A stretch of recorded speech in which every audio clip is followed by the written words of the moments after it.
Hello and welcome to the Cryptocurrency News channel. Today we're going to do a little bit overview of Kin's lawsuit because there is an update. They had the final hearing today. I will actually link the thread in the Reddit where they actually have the entire hearing. It's 2 hours long, so I didn't watch all of it, but from what I did watch, I really liked, and there is one important takeaway. Oh, from what I did watch, I think Kin's lawyer was actually better than the SEC lawyers. One of the SEC lawyers seems very flustered. The other one was sort of condescending, and I don't think the judge actually liked that because one of the lawyers from the SEC, instead of speaking authentically and answering the question, was actually reading something verbatim, and the judge actually said, "You didn't answer my question." The problem that Kick had at first was because I don't think the judge actually understood the Howey test, but Kick's lawyer was very calm and collected, and I think after a lot of explanation, the judge actually did. The judge did actually understand the Howey test. So from what I saw of the lawsuit, and one of the things that the judge actually decided, I actually like Kick's position and Kin's position much better than I did before.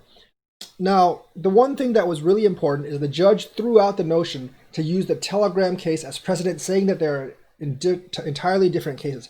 I agree with that decision, of course, and that is a big blow to the SEC because much of their argument, ever since the Telegram case was handed down, was to actually use that as a precedent to actually model the Kin case around, and now they cannot do that anymore because they're entirely separate cases.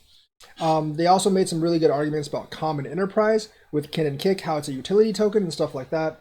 And overall, I think I was very well pleased with the presentation.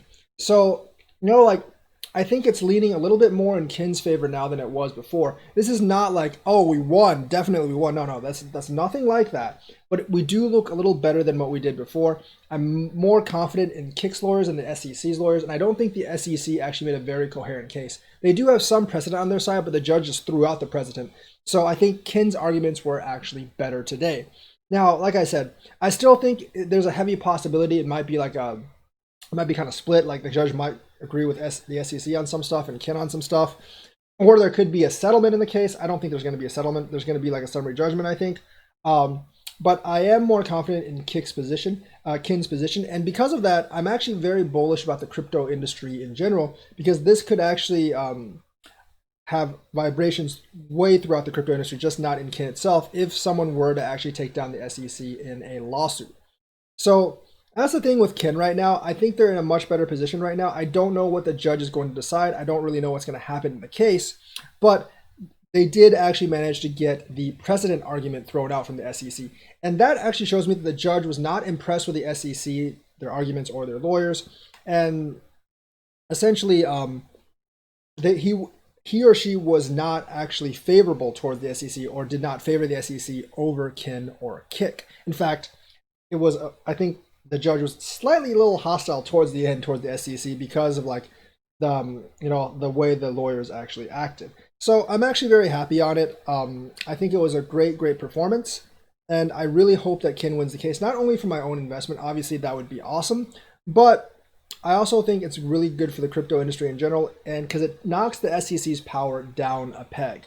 So that's kind of like the conclusion with the Kin and Kick's case right now.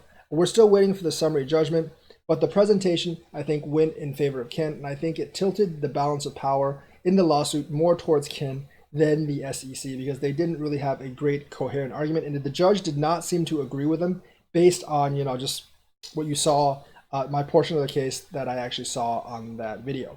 So that's kind of like my report on the Kin case. Hope you enjoyed this video. Watch the whole 2-hour clip if you want to, or just watch certain clips of it. So that is where we are right now. Thank you and have a nice day.